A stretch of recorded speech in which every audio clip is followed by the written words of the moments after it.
اللهم صل على محمد وآل محمد.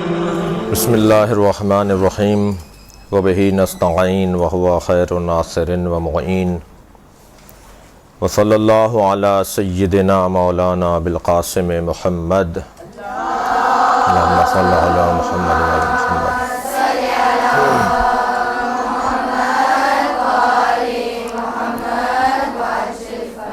وآلہ الطیبین الطاہرین المعصومین ولعنۃ اللہ علی اعدائہم اجمعین من یوم عداوتہم الی قیام یوم الدین.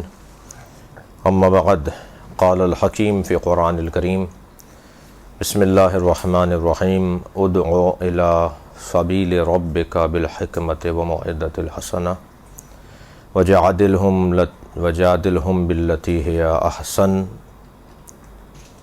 پروردگار عالم کا احسان عظیم ہے کہ اس نے ہمیں آخری زمانے میں پیغمبر اکرم کی امت میں قرار دیا. اس کے احسانات کی ایک طویل فہرست ہے، اس کے کرم کی، اس کی خاص عنایات کی ایک ہمارے اوپر طویل فہرست ہے، جس کا بیان، جس کی گنتی، جس کی شمارش ہمارے بس کی بات نہیں ہے. ان نعمتوں میں سے ایک نعمت یہ ہے کہ اللہ نے ہمیں آخری زمانے میں پیغمبر اکرم کی امت میں، آپ کا کلمہ پڑھنے والوں میں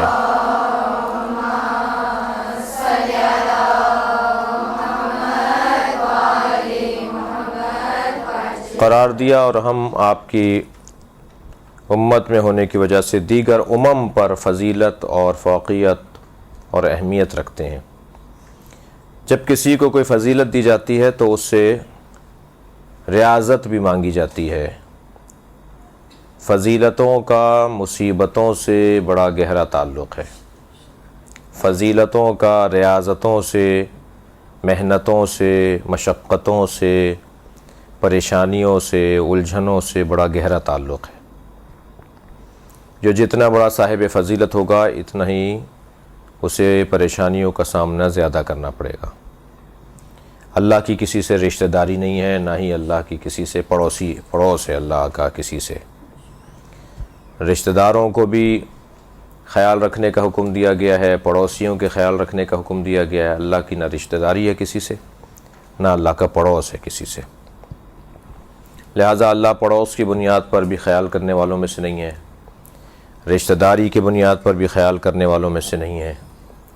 تو پھر اللہ اگر کسی کا خیال کرے گا تو وہ اس بنیاد پر کرے گا کہ اس نے مصیبت کتنی اٹھائی ہے، پریشانی کتنی اٹھائی ہے، مشکلات کتنے اس نے برداشت کیے ہیں. بس جو جتنی زیادہ مشکلات کا سامنا کرے گا اتنا ہی اسے مقام نصیب ہوتا چلا جائے گا. یہ قاعدہ ہے آٹومیٹک، خود بخود، خودکار. ایک چیز مصیبتیں اور پریشانیاں برداشت کر لینے سے خود بخود مقام نصیب ہوتا چلا جائے گا، خود بخود ہوگا یہ کام. اب انسان کیونکہ عجول ہے، جلد باز ہے، طبیعت میں اس کے جلد بازی ہے، وہ سمجھ نہیں پاتا اور الجھ جاتا ہے. اور جب وہ مصیبتوں کا، پریشانیوں کا سامنا کر رہا ہوتا ہے تو اسے برداشت نہ ہونے کی وجہ سے وہ اس محنت کو ضائع کر دیتا ہے. اور اگر وہ برداشت کر لے، کچھ دن صبر کر لے، اس پریشانی کو گزار دے، تو پھر کچھ دن کے بعد اسے ایک خاص مقام نصیب ہوتا ہے. بس وہ جو کچھ دن تک برداشت کرنے والے لوگ ہیں وہ ہیں اصل میں بڑے لوگ، عظیم لوگ، صاحب مقام اور صاحب منزلت لوگ. لہٰذا ہمیں آخری زمانے میں قرار دے کر پروردگار عالم نے فضیلت زیادہ دی ہے، تو پھر خود بخود ہماری مصیبتیں اور پریشانیاں بھی زیادہ ہیں، مسائل بھی ہمارے زیادہ ہیں، الجھنیں بھی ہماری زیادہ ہیں. پہلی کلاس کا طالب علم مشکلات میں زیادہ ہوتا ہے یا پی ایچ ڈی کی کلاس کا طالب علم مشکلات میں زیادہ ہوتا ہے؟ یقیناً پی ایچ ڈی کی کلاس کا جو طالب علم ہے وہ زیادہ مشکل میں ہوتا ہے. اسے زیادہ پڑھنا پڑتا ہے، زیادہ دماغ لگانا پڑتا ہے، زیادہ وقت دینا پڑتا ہے، زیادہ اس کا خرچہ ہوتا ہے، زیادہ اسے الجھنوں کا سامنا کرنا پڑتا ہے. اسی طرح ہم اگر آخری امت میں ہیں، یعنی آخری زمانے میں ہیں اور نبی کی امت میں ہیں، تو ہمیں زیادہ مسائل کا سامنا ہے۔ پہلا مقدمہ تو یہ، پہلی بات تو یہ جو آپ سے کرنے کی تھی۔ پھر آخری امت میں بھی، آخری زمانے میں بھی ہم لوگوں نے اپنی مشکلات میں مزید اضافہ کر لیا، ہم نے اپنی پریشانیوں میں مزید اضافہ کر لیا علی ولی اللہ پڑھ کر۔ مولا علی کے شیعہ ہونے کے ساتھ، شیعہ ہونے کی وجہ سے ہم نے اپنی پریشانیوں میں اضافہ کر لیا۔ لا الہ الا اللہ کہنے والوں کی پریشانیاں تھیں، انہوں نے ایک اور جملہ کہہ کر محمد الرسول اللہ اپنی پریشانیوں میں اضافہ کیا، اور ہم نے اپنی پریشانیوں میں ان سے زیادہ اضافہ کر لیا علی ولی اللہ بول کر۔ کسی نے زبردستی ہم سے نہیں کہا تھا کہ ہم علی ولی اللہ بولیں، کوئی ہمیں زبردستی نہیں لے کر آیا کہ ہم شیعہ ہو جائیں، ہمارے بزرگوں نے، اور پھر اب ہم سمجھ رہے ہیں، یعنی خاص طور پہ آپ جو لوگ ہیں، وہ لوگ صرف بزرگوں کے بتائے ہوئے کام پر نہیں عمل کر رہے، بزرگوں نے جس لائن پہ ڈالا ہے اسے آپ سمجھ رہے ہیں، یقین حاصل کرنا چاہتے ہیں۔ اگر اطمینان نہیں ہوگا، یقین نہیں ہوگا، بات سمجھ میں نہیں آئے گی، کوئی کمزوری ہوگی، تو آپ پھر کوئی اور دوسرا رستہ دیکھیں گے، کوئی اور مذہب دیکھیں گے، کوئی اور مکتب دیکھیں گے۔ جہاں تشفی ہوگی، جہاں تحقیق تقاضا کرے گی، جہاں محنت و مشقت اور مطالعہ اور تحقیق تقاضا کرے گی، اس چیز کو آپ لوگ اپنا لیں گے۔ لہٰذا ہم لوگ جو ہیں اس وقت جو یہاں بیٹھے ہیں، ہم لوگ اپنی مشکلات میں اضافے کا اہتمام کر رہے ہیں، اور پھر اپنے لیے تسلی کا سامان بھی فراہم کر رہے ہیں کہ کیا کریں کہ ہمیں یہ تشفی رہے کہ ہم جہاں بیٹھے ہیں، جہاں ہیں، جس مکتب پر ہیں، جس مسلک پر ہیں، جس سوچ اور جس آئیڈیالوجی سے ہمارا تعلق ہے، جس طرز فکر سے ہمارا تعلق ہے، وہ طرز فکر بہترین ہے، اس سے بہتر نہیں ہے، اس سے اچھا نہیں ہو سکتا۔ اس کے علاوہ کہیں جائیں گے تو پشیمانی کا سامنا ہوگا، کسی اور سے ہم دوستی کریں گے تو ندامت کا سامنا ہوگا۔ کیا کریں کہ ہم اس مکتب پر اور اسی سوچ پر رہتے ہوئے اپنے دل کو بھی مطمئن کریں۔ اس کے لیے آپ تحقیق کر رہے ہیں، پڑھ رہے ہیں، مطالعہ کر رہے ہیں، اساتذہ سے استفادہ کر رہے ہیں، مگر اتنا ضرور ہے کہ ہم نے خود سے پریشانیوں کو مول لیا ہے۔ یہ ٹارگٹ کلنگ، یہ مشکلات، یہ پریشانیاں، یہ محرومیاں، یہ جگہ جگہ پر ہمارے ساتھ ظلم و زیادتی، عالمی سطح پر یا ملکی سطح پر، یہ سب اس وجہ سے ہے کہ ہم نے خود سے قبول کیا ہے۔ کچھ لوگ وہ ہوتے ہیں جو موت کو ڈھونڈ رہے ہوتے ہیں، کچھ لوگ ہوتے ہیں جنہیں موت ڈھونڈ رہی ہوتی ہے۔ موت تو سب کو ڈھونڈ رہی ہے، کمال یہ ہے کہ ان میں سے قرار پائیں جو موت کو ڈھونڈ رہے ہوں۔ کسی کو پریشانی ڈھونڈتی ہے، کوئی ہے جو پریشانی کو ڈھونڈتا ہے، آؤ مقابلہ کرو ہمارے ساتھ۔ حضرت موسیٰ اللہ سے سوال کر رہے ہیں، یا اللہ میں تیری خاطر کس سے الجھوں جا کر، اللہ میں کس سے تیری خاطر جا کے لڑوں، تو بتا تیری خاطر کس کا مقابلہ کروں۔ حضرت احدیت نے یعنی اللہ نے حضرت موسیٰ سے کہا اذهب الى فرعون انه طغى، فرعون سے جا کے لڑو، یہ مجھ سے لڑ رہا ہے، یہ طاغی ہو گیا ہے، یہ باغی ہو گیا ہے، یہ میرا مخالف اور میرا دشمن ہو گیا ہے، اس سے جا کے لڑو۔ اذهب کہا جا رہا، جاؤ لڑنے جاؤ، اس سے جاؤ الى فرعون انه طغى، جو بغاوت کر رہا ہو، جو طغیان کر رہا ہو، جو لڑائی کر رہا ہو، اس کی طرف جاؤ۔ کیا مطلب ہے پھر؟ اس کا مطلب ہے مقابلہ کرو اس کا۔ تو ہم نے بھی بہت دل سے، پسند سے اس مکتب کو انتخاب کیا ہے۔ ہمارے بزرگوں نے اگر خدا نخواستہ بالفرض محال اتفاقی طور پہ عرض کر رہا ہوں کہ کسی نے تصادفاً اتفاقاً مذہب کو اختیار کیا تھا، بغیر سمجھے کیا تھا، تو ہم الحمدللہ سمجھ کر یہ کام کرنا چاہ رہے ہیں، اور اتنا طے ہے کہ اس سے بہتر کوئی سوچ نہیں ہے، اس سے بہتر کوئی دین نہیں ہے، اس سے بہتر مکتب نہیں ہے، اس سے بہتر انداز تفکر نہیں ہے، اس سے بہتر رہنما نہیں ہے، اس سے بہتر رہنمائی کے اصول نہیں ہے۔ ہم بڑے ہی دھڑلے سے اور بڑے ہی اطمینان کے ساتھ کسی سے بھی ہم مناظرے کو چیلنج کر سکتے ہیں کہ ہم سے آ کے بات کرو، اس سے بہتر کوئی نہیں ہے، ہم سے آ کے بات کرو۔ ہم میرٹ پر بات کرنے والے لوگ ہیں، ہم اہلیت اور صلاحیت کی بنیاد پر جینے والے لوگ ہیں، ہم قابلیت کی بنیاد پر لوگوں کو جن کو مانتے ہیں قابلیت کی بنیاد پر مانتے ہیں، جس کی ایک موٹی سی مثال یہ ہے کہ حضرت آدم کو مسجود ملائکہ کس بنیاد پہ قرار دیا گیا؟ کیا سبب تھا کہ حضرت آدم فرشتوں سے افضل قرار پائے؟ وہ سبب تھا علم۔ علم میں حضرت آدم سبب بنا تھا۔ پوچھا تھا دونوں سے کہ تم بتاؤ ہؤلاء اسماء، یہ کیا ہیں؟ تو فرشتے نہیں بتا پائے اور حضرت آدم بتا سکے، تو فوراً فرشتوں سے کہا کہ آدم کو سجدہ کریں۔ جب حضرت آدم کو سجدہ ہوا تو اس کا سبب کیا قرار پایا؟ علم، علم کی فضیلت۔ جو زیادہ بڑا عالم ہوگا اتنا ہی صاحب فضیلت ہوگا، اتنا ہی اس کا مقام بلند ہوگا۔ اگر قرآن کی تعلیم کی روشنی میں فضیلت علم کو حاصل ہے تو پھر بعد از پیغمبر اگر کوئی اصحاب پیغمبر میں اور امت محمدیہ میں کوئی عالم ہے تو وہ مولا کائنات کی ذات ہے۔ مولا نے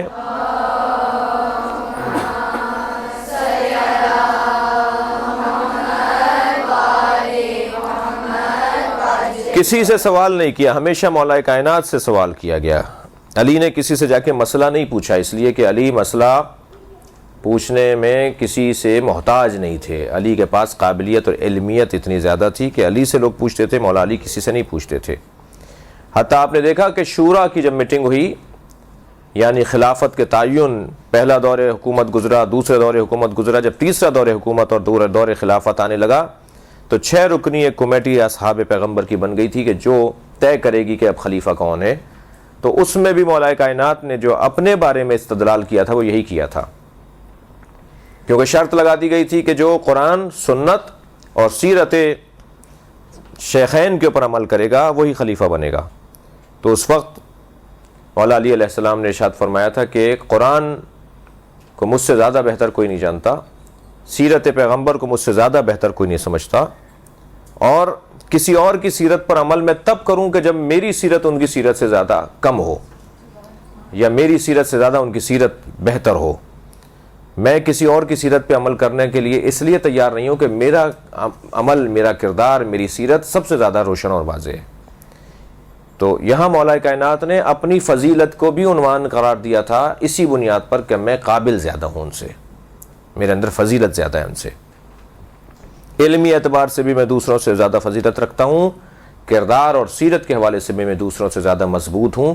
اس لیے قاعدہ یہی ہے کہ جو زیادہ قابل ہوگا اس کی پیروی کی جائے گی، جو کم قابل ہوگا اس کی پیروی نہیں کی جائے گی، بلکہ وہ پیروی کرے گا اس کی کہ جو زیادہ قابل ہوگا۔ یہ دلائل ہیں، یہ موٹی موٹی سی باتیں ہیں۔ آپ موٹی موٹی باتیں میرے محترم سننے والے اگر اپنے پاس رکھیں، اور ان میں سے ایک یہ کہ ہم اگر مکتب اہل بیت کے پیروکار ہیں، اگر ہم اہل بیت کے چاہنے والے ہیں تو ہمارے پاس دلیل یہ ہے کہ اہل بیت سے زیادہ بافضیلت امت محمدیہ میں کوئی نہیں ہے۔ یہی ہمارے پاس مضبوط دلیل ہے، اور اس کے اوپر اور بہت سارے دلائل قائم کیے جا سکتے ہیں۔ آپ ایک مقالہ بھی اس پہ تیار کر سکتے ہیں، اس پہ اور شواہد بھی لا سکتے ہیں۔ مثلاً آپ ہر دور امامت کے اندر جائیے کہ جس دور میں جس امام کی امامت کا دور تھا اس دور میں ان سے زیادہ قابل کوئی نہیں تھا، یعنی یہ طے شدہ ہے، تمام مکاتب اسلامیہ کے بزرگوں نے لکھا ہے۔ مثلاً امام جعفر صادق کے دور میں ان سے بہتر کوئی نہیں تھا۔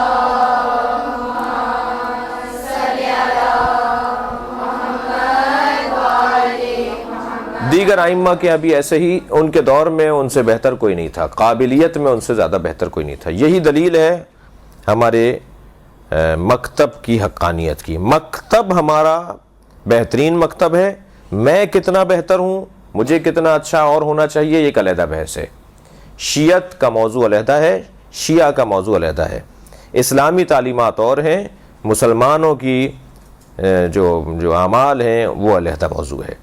تو ہمیں کوشش یہ کرنی ہوگی کہ جو بہترین نظام ہے، جو بہترین مکتب ہے، جو بہترین اسکول ہے، جو بہترین سسٹم ہے، اس کے پیروکار بنے اور بہتر پیروکار بنے۔ جو کمزوریاں، جو خامیاں، جو نقص، جو عیب ہمارے اندر اگر پایا جاتا ہے تو ہم اسے دور کریں اور بہتر سے بہتر اپنے کردار کو پیش کر سکیں۔ یہ لب لباب ہے ہمارے مکتب کی حقانیت کی۔ البتہ اس کے اندر بہت سارے اور بھی جس کو کہہ لیں مددگار پوائنٹ ہیں، سپورٹنگ پوائنٹ اور بہت سارے بن سکتے ہیں اس بات کے اوپر، اور ان میں سے ایک جناب زہرا کی فضیلت اور جناب زہرا کا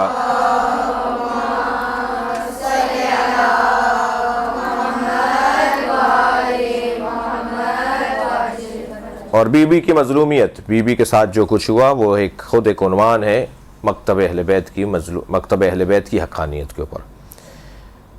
تو اس کے پاس کیونکہ علوم آل محمد کا ایک بہت عظیم ذخیرہ ہے اس مکتب کے پاس، ہمارے پاس نہج البلاغہ ہے، ہمارے پاس صحیفہ سجادیہ ہے، ہمارے پاس احادیث ائمہ اہل بیت ہیں، ہمارے پاس کربلا جیسی عملی ایک سیرت ہے، ہمارے پاس ائمہ اہل بیت کی قربانیاں ہیں، ہمارے پاس مظلومیت کا ایک بہت بڑا عنوان ہے۔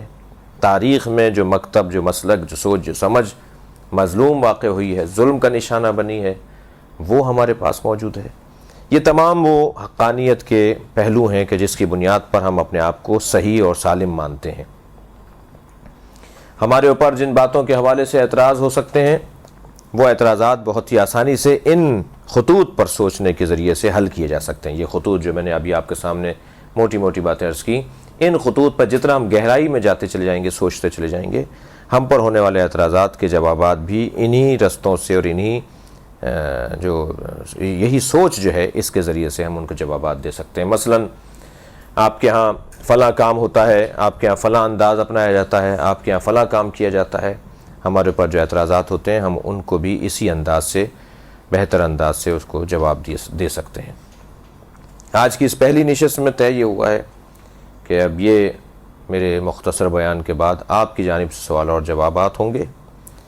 آپ سوچئے سوالات، اور اگر لکھ کر بھیج سکتے ہیں تو لکھ کر بھیجیں، اور اگر مائک کا کوئی نظام ہے تو اس کے ذریعے سے سوال کیا جائے، اور پھر دوسری نشست میں ایک مختصر سے خطاب کے بعد حضرت مسلم کے مصائب پڑھوں گا اور مجلس پڑھوں گا آپ کے سامنے، اور اس طرح سے ہماری 2 نشستیں آپ کے ساتھ مکمل ہو جائیں گی۔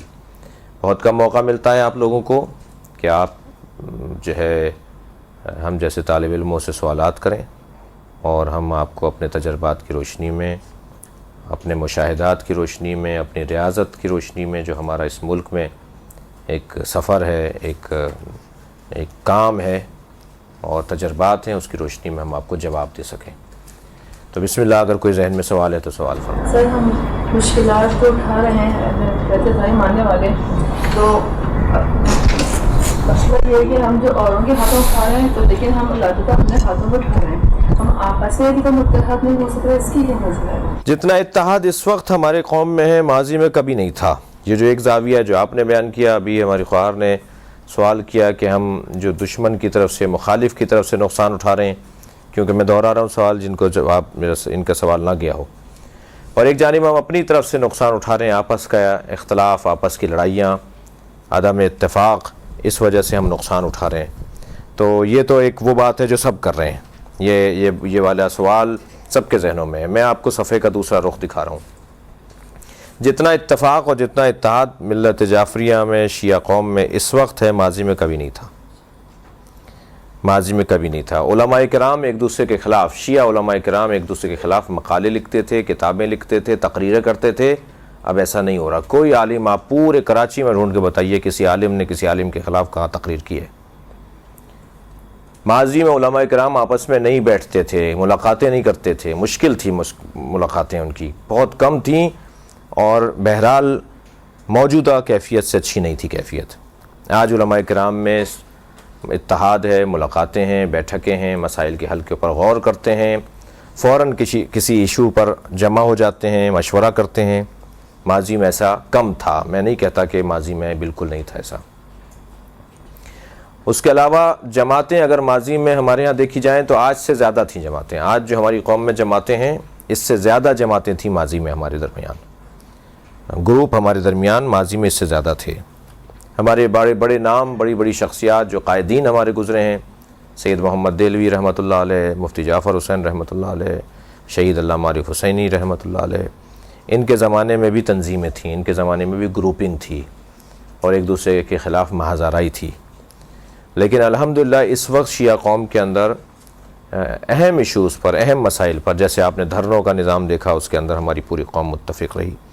ہمارے پاکستان میں اس وقت 400 سے زیادہ مدارس ہیں، دینی مدارس ہیں، ان میں آپس میں اتحاد بن چکا ہے، ہم ایک ساتھ بیٹھتے ہیں۔ ہمارے ہاں اسکولز جو بن رہے ہیں اور کالج جو بن رہے ہیں اور جو مدرسے جو بن رہے ہیں، ان کا آپس میں ایک تشکل ہے، ایک انجمن ہے، ایک ٹرسٹ ہے، ایک ادارہ ہے جو آپس میں مسائل کو حل کرتا ہے۔ تو یہ جو آپ دیکھتے ہیں بعض اوقات کہ جی فلاں ایسا بول رہا ہے، فلاں ایسا بول رہا ہے، یہ ہر ملک میں ہے۔ کوئی ملک آپ کو نہیں ملے گا جہاں پر اختلاف کی کوئی تصویر نظر نہ آ رہی ہو۔ اختلاف کی تصویریں ہر ملک میں ہمیں نظر آتی ہیں، وہ کوئی سا بھی ملک ہو۔ تو میں سمجھتا ہوں کہ پاکستان کے اندر اس وقت پوزیشن ہماری بہتر ہے، ماضی کی نسبت اچھے ہیں ہم لوگ۔ وہ کون سے اسماء اعظم تھے جو حضرت آدم کو اللہ نے سکھائے؟ پہلے تو میں آپ سے عرض کروں کہ سوال یہ اچھا ہے، اور اس کے بعد بھی یہ سلسلہ رہے سوالوں کا، تو لیکن کوشش کریں کہ سوال تھوڑے سے ایسے ہوں کہ جو یعنی زیادہ وزنی ہوں، بھاری ہوں۔ وہ کون سے اسماء اعظم تھے جو حضرت آدم کو اللہ نے سکھائے؟ روایات میں ہیں پنجتن کے نام تھے جن کے بارے میں اللہ نے پوچھا کہ یہ ہاؤلاء اسماء، یہ اسماء کیا ہیں، بتاؤ ہمیں کہ یہ اسماء کیا ہیں۔ تو وہ پنجتن کے نام تھے جنہیں حضرت آدم تطبیق دینے میں کامیاب رہے کہ یہ جو نور ہے یہ محمد کا، یہ نور ہے علی کا، یہ نور فاطمہ کا، یہ حسن یہ حسین کا نور ہے، انہیں وہ بتانے میں کامیاب رہے۔ 72 فرقے ہیں، کیوں اور تفصیل؟ 72 فرقوں والی جو حدیث ہے وہ بعض علماء کے نزدیک غیر مستند حدیث ہے۔ پیغمبر فرما رہے ہیں میرے بعد 72 فرقے ہوں گے، یہ حدیث مستند نہیں ہے، اگرچہ بحار الانوار میں یہ حدیث ہے، اگرچہ اور بہت سی کتابوں میں ہمارے یہاں یہ حدیث ملے گی، لیکن 73 فرقے، 73 فرقوں کی جو حدیث ہے، ادھر 72 لکھے ہوئے، یہاں سوال میں 72 کہا انہوں نے۔ 73 فرقوں کی جو حدیث ہے وہ کہ 72 دوزخی ہوں گے اور ایک فرقہ جو ہے وہ جنتی ہوگا، ناجی ہوگا، نجات یافتہ ہوگا، یہ حدیث ضعیف ہے۔ فرقے اور گروپ اور جو ہے وہ مختلف دھڑے اگر علمی ہیں اور اگر علم کی بنیاد پر گروپ بنے ہیں تو انہیں ہونا چاہیے، بہت اچھی بات ہے۔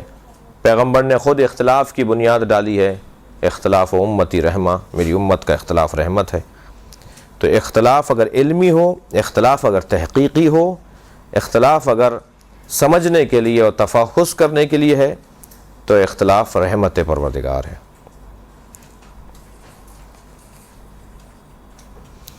لوگ کہتے ہیں کہ ہماری اذانیں 3 ہوتی ہیں، اس کا جواب کیا دیا جائے؟ ہمارے ہاں اذانیں 3 ہوتی ہیں کیونکہ ہم نمازوں کو ملا کے پڑھتے ہیں۔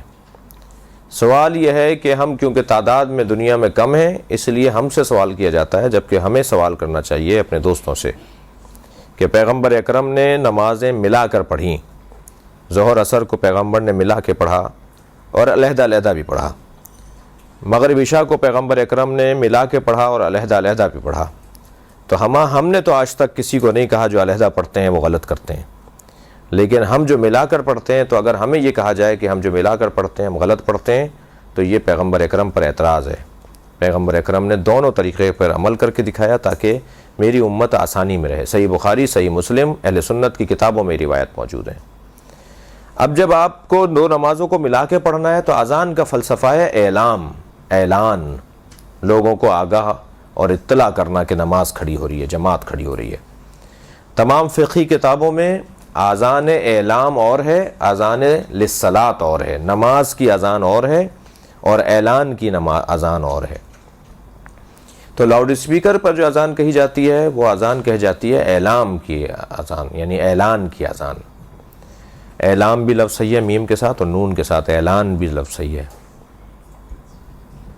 اور پھر جب لوگ سب اعلان سن کر جمع ہو جاتے ہیں تو پھر دوسری نماز کے لیے ہمارے ہاں اقامت کہی جاتی ہے، اور اگر اذان بھی کہی جائے مطلق ذکر کی نیت سے تو وہ بھی صحیح ہے، اس کے لیے لازم نہیں ہے کہ اسے لاؤڈ اسپیکر پر کہا جائے، کیونکہ جنہیں بلانا تھا انہیں بلا لیا گیا اور انہیں پتہ ہے کہ اب سب جمع ہوں گے تو دونوں نمازوں کو ایک ساتھ پڑھیں گے۔ عورتوں کا دھرنوں میں جانا کیسا ہے؟ جیسے ہماری شیعت کے مطابق ہوں، جن میں ہماری ضرورت ہو۔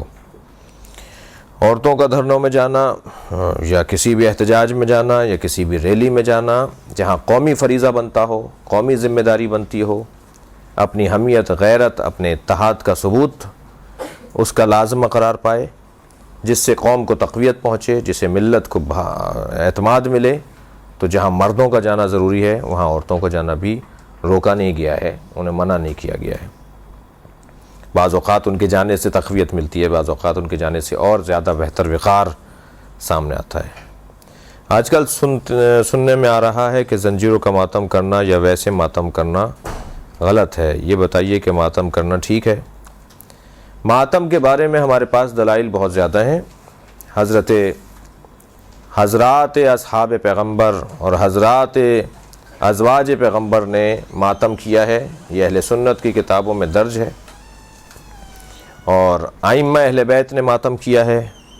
اور ماتم مطلقاً اپنے بدن کے اوپر اس حد تک ہاتھ مارنا ہے کہ جس سے جان کا خطرہ نہ ہو، اور اپنے بدن کو تکلیف اس حد تک پہنچانا اس عشق اور محبت کے اظہار کے اندر کہ جس سے جان جانے کا خوف نہ ہو، اس کی اجازت دی ہے تمام مجتہدین نے ائمہ کی روایات کی روشنی میں۔ خونی ماتم کے اوپر حضرت آیت اللہ خامنئی نے روکا ہے، حضرت آیت اللہ سیستانی نے سکوت کا حکم دیا ہے، خاموشی کا حکم دیا ہے۔ وہ کہتے ہیں جی میں کچھ نہیں بولوں گا، خاموش رہوں گا اس موضوع پر۔ اور دیگر مجتہدین میں ایک بہت بڑی تعداد نے جو ہے وہ یہی نظریہ جو آغا سیستانی کا ہے اسے انتخاب کیا ہے، اور ایک تعداد نے آغا خامنئی کے نظریے کو انتخاب کیا ہے۔ ہمارے ہاں عزاداری مسلم ہے، لیکن طریقے مختلف ہو سکتے ہیں۔ امام حسین کی عزاداری میں شیعہ قوم میں پوری دنیا میں اختلاف نہیں ہے، لیکن عزاداری کے طریقوں میں ہمارے یہاں اختلاف ہو سکتا ہے۔ پاکستان میں یہ انداز ہے، انڈیا میں وہ انداز ہے، ایران میں وہ انداز ہے، مثلا مختلف ممالک میں عزاداری کے طریقوں میں اختلاف ہو سکتا ہے، لیکن اصل عزاداری متفق ہے، اس میں ہماری قوم میں پوری دنیا میں کہیں اختلاف نہیں ہے۔ اللہ نے شیطان کو کہا کہ حضرت آدم کو سجدہ کرے تو اس نے اللہ کی نافرمانی کی اور جنت سے نکل گیا۔ انسان تو روزانہ اللہ کی نافرمانی کرتا ہے، اس کے ساتھ اتنا برا کیوں نہیں کیا جاتا؟ شیطان کا اور حضرت آدم کا اور فرشتوں کا جو واقعہ ہے جو قرآن مجید سورہ بقرہ کے اندر موجود ہے، یہ واقعہ ایک مثال بنانا تھا اللہ کو۔ تو اگر اللہ ایک ایک کو پکڑ پکڑ کے نکالے گا، اگر اللہ ایک ایک کے ساتھ یہی کرے گا جو شیطان کے ساتھ کیا ہے، تو پھر اللہ کے پاس تو معاذ اللہ کوئی اور کام باقی نہیں رہا، وہ یہی کام معاذ اللہ کرتا رہے گا۔ اس نے ایک مثال دے دی کہ یہ ہوتا ہے انجام، یہ ہوتا ہے ایسے شخص کا اختتام کہ جو میری نافرمانی کرتا ہے۔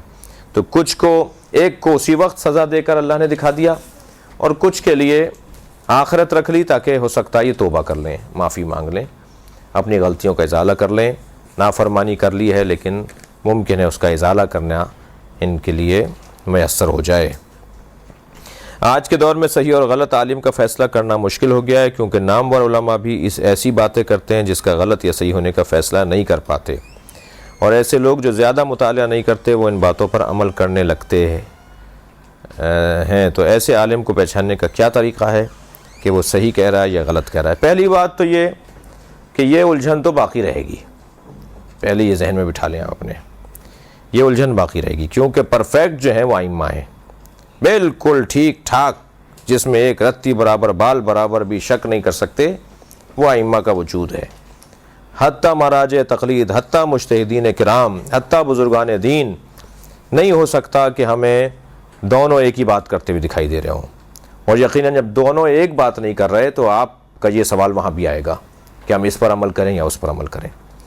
تو پہلی بات تو یہ ذہن میں بٹھائیں کہ ائمہ کے علاوہ حتیٰ ائمہ اہل بیت جن کے بارے میں ہمارا عقیدہ ہے کہ وہ معصوم ہیں، ان سے ان کے زمانے کے جو اصحاب تھے، ان کے چاہنے والے تھے ان کے زمانے کے، ان سے وہ اختلاف کرتے تھے، ان کے چاہنے والے، انہیں بھی وہ باتیں سمجھ میں نہیں آ رہی ہوتی تھیں۔ یعنی ائمہ کے زمانے کے شیعوں کو ائمہ کی باتیں بہت سے شیعوں کو سمجھ میں نہیں آتی تھی۔ یہ سوال اس وقت بھی کرتے تھے جو ابھی کیا ہے آپ نے سوال، کہ حضرت کا کام ہمیں سمجھ میں نہیں آ رہا، حضرت کی بات ہمیں سمجھ میں نہیں آ رہی، ہمیں طے نہیں ہو پا رہا کیا غلط ہے اور کیا صحیح ہے۔ تو بس پھر جب ائمہ کے زمانے میں بھی اس طرح کے سوالات ائمہ کے زمانے کے چاہنے والے کرتے تھے تو پھر کسوٹی کیا ہے؟ کسوٹی اور پیمانہ کیا ہے؟ کسوٹی اور پیمانہ جو وہاں تھا وہ واضح اور روشن اور بہت ہی صاف ستھرا ہے، اور یہاں اس سے ہمیں مدد مل سکتی ہے۔ وہاں کیا تھا؟ وہاں پیمانہ یہ تھا کہ معصوم ہے، اور معصوم کے بات پر بات نہیں کی جاتی ہے، معصوم ہے، معصوم کی اطاعت کی جاتی ہے۔ ہمیں اگر سمجھ میں نہیں آ رہا کہ یہ غلط کہہ رہے ہیں یا یہ صحیح کہہ رہے ہیں تو ہمیں اپنے آپ کو سمجھانا ہے کہ کیونکہ کہنے والا معصوم ہے ہم غلط ہو سکتے ہیں، یہ غلط نہیں ہو سکتا۔ یہ قاعدہ ائمہ کے یہاں تھا۔ ہمارے ہاں یعنی علماء کرام یعنی غیر معصوم کے ہاں یہ کیا قاعدہ کیسے بنے گا؟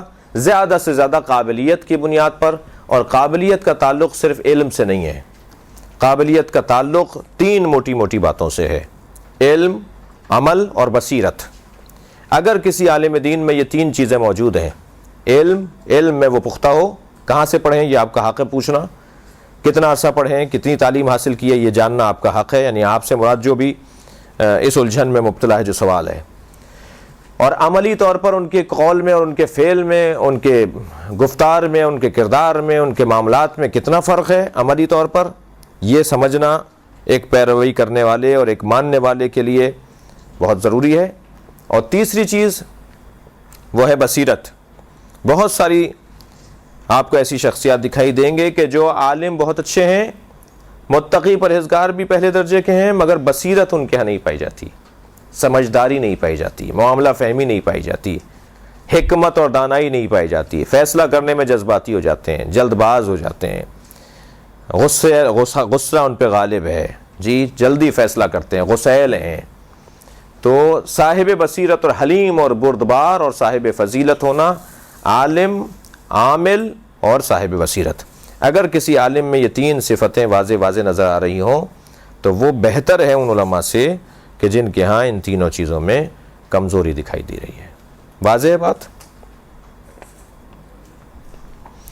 کوشش ہے کہ اپنے بچوں کو امام زمانہ کا سپاہی بناؤں, لیکن مدرسے کی تعلیم دلوانا محال ہے.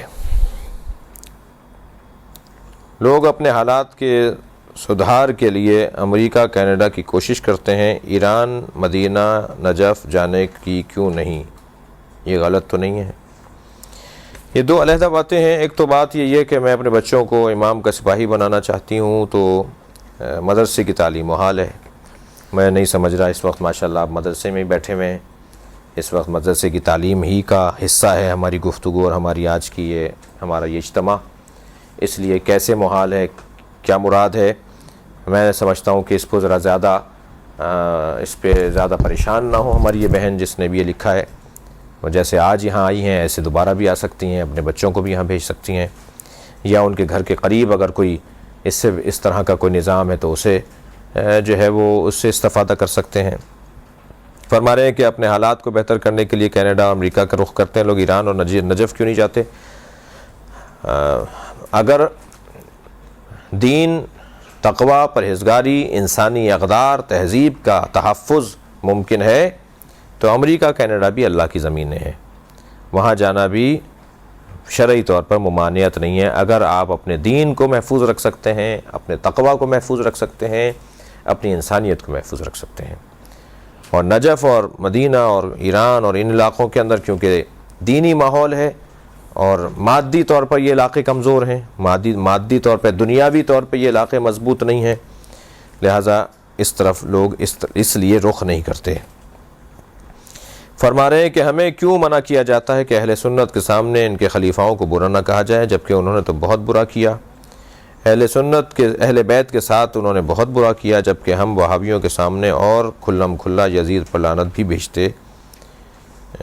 بھیجتے ہیں.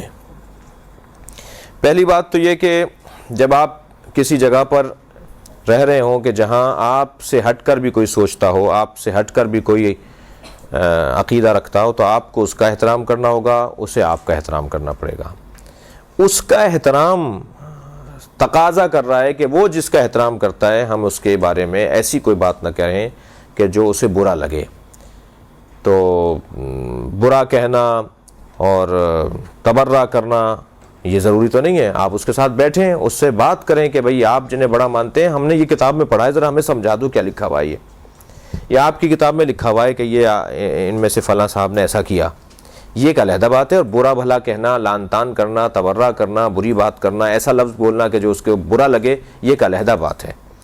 کسی کو سمجھائے بغیر اگر آپ اس کو کوئی ایسی بات کہیں گے کہ جو بغیر سمجھے ہوئے وہ سن رہا ہوگا تو یقیناً وہ رد عمل دکھائے گا جس کا نتیجہ برا ہے. تو یہ کہا جاتا ہے کہ ان کو برا نہ کہا جائے, اس لیے کہا جاتا ہے تاکہ فساد نہ ہو, غلط فہمیاں نہ ہوں, لڑائی جھگڑے نہ ہوں. ایک بہن نے سوال کیا ہے مگر وہ نہیں چاہ رہی ہے سوال پڑھ کے سنایا جائے. تو اس کا جواب یہی ہے کہ یہ جو آپ کی پریشانی ہے یہ پریشانی برداشت کرنی پڑے گی, اور اس کے برداشت کرنے پہ خاص ثواب آپ کو ملے گا. ہم سے پہلی امتوں پر گناہوں کا عذاب نازل کیے جاتے تھے فوراً, مگر ہم لوگ تو بہت سے گناہ سر انجام دیتے ہیں, پھر بھی عذاب نازل کیوں نہیں ہوتا؟ کیا آپ کو پریشانی ہے عذاب نازل کروانے کی؟ اللہ کا شکر ادا کریں کہ نہیں ہوتا عذاب نازل. نبی کے ہوتے ہوئے اللہ نے عذاب روک دیا ہے نا, تاکہ ہمیں پریشانیاں زیادہ اٹھانی پڑ رہی ہیں تو یہ کہ نام دیا اللہ نے ہمیں کہ تمہیں توبہ کرنے کا موقع دیا جا رہا ہے. میں پارا چلا گئی تو گئی تھی اور وہاں پر ڈھول کی آواز کے ساتھ ماتمداری کی جا رہی تھی، کیا جائز ہے یا پھر لوگوں کی لا علمی ہے؟ ہر وہ موسیقی کا اوزار جو لہو و لعب پہ استعمال نہ ہو رہا ہو اس کا استعمال حرام نہیں ہے۔ موسیقی لہو و لعب سے تعبیر ہے۔ اگر موسیقی میں لہو و لعب نہیں ہے، بے راہ روی نہیں ہے، بگاڑ نہیں ہے، فساد نہیں ہے، اخلاقی فساد اگر موسیقی کے اندر نہیں ہو رہا تو وہ موسیقی حرام نہیں ہے۔ موسیقی مطلقاً حرام نہیں ہے، گانا حرام ہے ٹھیک ہے، لیکن موسیقی مطلقاً حرام نہیں ہے۔ جو ساز باز جو بجتے ہیں، یہ جیسے پریڈ کے موقع پر فوج والے ایسا کر رہے ہوتے ہیں، سپاہی ایک خاص ایک چیز بجا رہے ہوتے ہیں، یا بعض اوقات جو ہے وہ قومی ترانے پڑھے جا رہے ہوتے ہیں، اس میں بھی موسیقی ہے، اس میں بھی آلات موسیقی استعمال ہو رہے ہیں۔ تو موسیقی مطلقاً حرام نہیں ہے۔ وہ موسیقی جو لہو و لعب کا شکار ہو، وہ موسیقی جو بے راہ روی اور فساد روحانی اور جسمانی اور جنسی فساد کی طرف انسان کو لے جائے، وہ موسیقی حرام ہے۔ جو مجتہدین کے نام سے جھوٹے فتوے منظر عام پر آتے ہیں تو کیا ہم اس پر بغیر تحقیق کے عمل کر سکتے ہیں؟ جیسے کہ آج کل ایک فتویٰ آیت اللہ ثانی آیت اللہ خامنائی کے حوالے سے شاعری میں بی بی زہرا اور مولا علی پر جو منقبت ہے وہ حرام ہے، کیا ایسے فتوے پر عمل کیا جائے یا پھر نہیں؟ جب آپ نے خود کہہ دیا غیر مستند ہیں، جب آپ خود کہہ رہے ہیں کہ یہ ہو رہا ہے کہ بغیر تحقیق کے ایسی چیز پیش کی جاتی ہے تو احتیاط بہت ضروری ہے۔ فتویٰ حکم الہی ہے، فتویٰ حکم معصوم ہے، فتویٰ جو ہے وہ شرعی حکم ہے، اور شرعی حکم کو جب تک ہم تحقیق نہیں کر لیں اس وقت تک ہمیں تسلیم نہیں کرنا۔ لوگ بولتے ہیں کہ علم کے سامنے دعا کیوں مانگتے ہو، کیا شرک کرتے ہو تم؟ تو ہم کیا جواب دیں؟ علم ہوا، عزاخانہ ہوا، مقام مقدس ہوا، دعا کی جگہ ہوئی، مصلی کی جگہ ہوئی، جہاں قرآن رکھا جاتا ہے، جہاں پر ادب اور احترام کیا جاتا ہے، جس جگہ کو مقدس تصور کیا جاتا ہے، اس جگہ پر دعا مانگنے کا قرآن مجید کے اندر حکم ہے۔ حضرت زکریا نے حضرت مریم جہاں بیٹھی ہوتی تھیں اور وہاں دسترخوان آسمان سے نازل ہوتا تھا ان کے لیے، آسمان سے کھانے نازل ہوتے تھے، حضرت زکریا اس جگہ کھڑے ہو کے دعا مانگتے تھے کیونکہ وہ مقدس جگہ ہے اور فرشتوں کی اترنے کی جگہ ہے۔ تو اگر کوئی جگہ مقدس ہو جائے اور اس جگہ کو آپ عبادت کے لیے مخصوص کر دیں تو اس جگہ پر دعا مانگنا صحیح ہے اور غلط نہیں ہے۔ علم ہمارے ہاں، ہمارے کلچر میں، ہندوستان کے کلچر میں خاص طور پر اور پاکستان کے کلچر میں بالخصوص، علم ہمارے ہاں نشانی ہے حضرت عباس کی یاد، حضرت عباس کا حرم، حضرت عباس کی زری، حضرت عباس کی جالی، وہ جو ایک تصور حضرت سے متعلق ہوتا ہے وہ علم سے ہمارے ہاں ہے۔ ہمارے ہاں ایک جگہ ایک علم لگا دیا جاتا ہے اور اس جگہ کو منسوب کر دیا جاتا ہے حضرت عباس سے۔ اب اگر اس جگہ پر جا کر ہم دعا مانگ رہے ہیں تو شرعی طور پر نہ صرف اس میں کوئی قباحت نہیں ہے بلکہ رجحان بھی اس کے اندر پایا جاتا ہے۔ البتہ سجدہ کرنا، علم کے آگے سجدہ کرنا اور علم کو سجدہ کرنا، یہ شرک آمیز اعمال ہیں۔ کیا شیعہ لوگ سنی مسجد میں نماز پڑھ سکتے ہیں؟ یہ تو سنیوں سے پوچھنا پڑے گا، کیونکہ ہمیں تو شریعت نے اجازت دی ہے کہ ہم اپنی مسجد میں سنی بھائیوں کو پڑھنے کی اجازت دیں۔ ہماری اپنی جگہ نہیں ہے، وہ ہم مالک نہیں ہیں اس مسجد کے۔ اگر ہماری مسجد میں اگر کوئی سنی آ جاتا ہے تو ہمیں ہمارے مجتہدین نے، ہمارے ائمہ نے، ان سے بالا تر، مجتہدین سے کہیں زیادہ بالا تر ہمارے ائمہ نے ہمیں کہا ہے کہ ان کو ویلکم کرو، سنیوں کو اپنی مسجد میں نماز پڑھنے کی جگہ دو، وہ آ جائیں تو ان کا احترام کرو، ٹھیک ہے۔ اب اگر ہم ان کی مسجد میں جاتے ہیں تو اب ان سے پوچھنا پڑے گا وہ ہمیں پڑھنے دیں گے یا نہیں پڑھنے دیں گے۔ تو اب الحمدللہ امید ہے کہ پاکستان کی فوج نے، پاکستان کی ریاست نے جو ذرا اپنی ذمہ داری کی ادائیگی شروع کی ہے، تو اس ذمہ داری کی ادائیگی کے نتیجے میں پاکستان میں جو آزادی ہو گئی تھی، تشدد کی آزادی ہو گئی تھی، عدم برداشت عام ہو گیا تھا اور تحمل مزاجی کا فقدان ہو گیا تھا، وہ امید ہے کہ اب آئندہ بہتر ہو جائے گا۔ اعوذ باللہ من الشیطان الرجیم، بسم اللہ الرحمن الرحیم، وبہ نستعین وہو خیر ناصر ومعین، صلی اللہ علی سیدنا مولانا بالقاسم محمد وآلہ الطیبین الطاہرین، ولعنۃ اللہ علی اعدائہم اجمعین من یوم عداوتہم الی قیام یوم الدین، اما بعد۔ قال الحکیم فی قرآن الکریم، بسم اللہ الرحمن الرحیم، ادعو الی سبیل ربک بالحکمت وموعظۃ الحسنہ وجادلہم باللتی ہی احسن۔ پروردگار عالم اپنے دین کی طرف، اپنے رستے کی طرف دعوت کی پیغمبر کو تعلیم دے رہا ہے، بلاؤ میرے رستے کی طرف، اپنے رب کے رستے کی طرف دعوت دو۔ مگر یہ دعوت، یہ پکار، یہ ارشاد، یہ تبلیغ، یہ خطابت، یہ واعظ، یہ نصیحت بالحکمہ، حکمت کے ذریعے ہونی چاہیے، سمجھداری کے ساتھ ہو، دانائی کے ساتھ ہو، معاملہ فہمی کے ساتھ ہو، ہوشیاری کے ساتھ ہو، حکمت کے ساتھ ہو، اور بلانے والے کو پتہ ہونا چاہیے کہ میں جسے بلا رہا ہوں اسے مجھے کیسے بلانا ہے، بالحکمہ، حکمت کے ساتھ بلاؤ۔ انداز تمہارا حکیمانہ ہونا چاہیے، انداز تمہارا مصلحانہ ہونا چاہیے، تمہارا انداز ہمدردی کا ہونا چاہیے، تمہارا انداز حریصانہ ہونا چاہیے، حریص ہو جاؤ کسی کو اچھا بنانے میں۔ تمہیں جب لوگوں کو بلانا ہے تو اس انداز سے بلاؤ کہ تم گویا ان کے بہت مخلص ہو، ان سے بہت سچے ہو، ان سے بہت پیار کرتے ہو، جنہیں تم سبیل رب کی طرف، اپنے رب کے رستے کی طرف بلا رہے ہو۔ انہیں اس بات کا احساس دلاؤ، انہیں اس بات کا باور کرواؤ کہ تم ان سے محبت کرتے ہو، تم انہیں اچھوت، اور تم انہیں بد کردار، اور تم انہیں گناہگار، اور تم انہیں جہنمی، اور تم انہیں عذاب الہی کا مستحق، اور تم انہیں جاہل نہیں سمجھتے ہو، تم ان سے نفرت نہیں کرتے ہو۔ تمہارے بلانے میں انداز ایسا نہ ہو کہ تم یہ احساس دلا دو کہ تم انہیں جاہل سمجھتے ہو، پلید سمجھتے ہو، گندہ سمجھتے ہو، گناہگار سمجھتے ہو، جہنمی سمجھتے ہو، برا سمجھتے ہو۔ کبھی بھی ڈاکٹر مریض سے نفرت نہیں کرتا بلکہ مرض سے نفرت کرتا ہے۔ ایک بلانے والا، ایک پکارنے والا، ایک دعوت دینے والا، ایک تعلیم دینے والا، ایک سمجھانے والا، ایک مصلح، ایک معلم، ایک استاد، ایک ٹیچر اپنے شاگرد سے، اپنے مبلغ سے، اپنے مخاطب سے، اپنے مقابل سے، اپنے سامنے آنے والے سے نفرت نہیں کرتا بلکہ پیار کرتا ہے، محبت کرتا ہے۔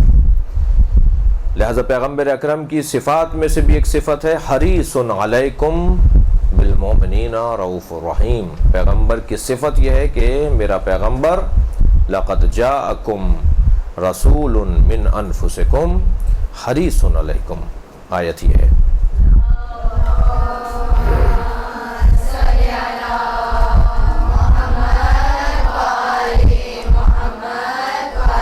بے تحقیق تم تک آ چکا ایک ایسا بھیجا گیا شخص، ایک ایسا رسول، ایک ایسا بھیجا ہوا فرد جو من انفسکم، تم ہی میں سے ہے، تم ہی میں سے ہے، جس کی پہلی صفت یہ ہے کہ عزیز علیہ ما عنتم، تمہاری پریشانیوں میں وہ پریشان رہتا ہے۔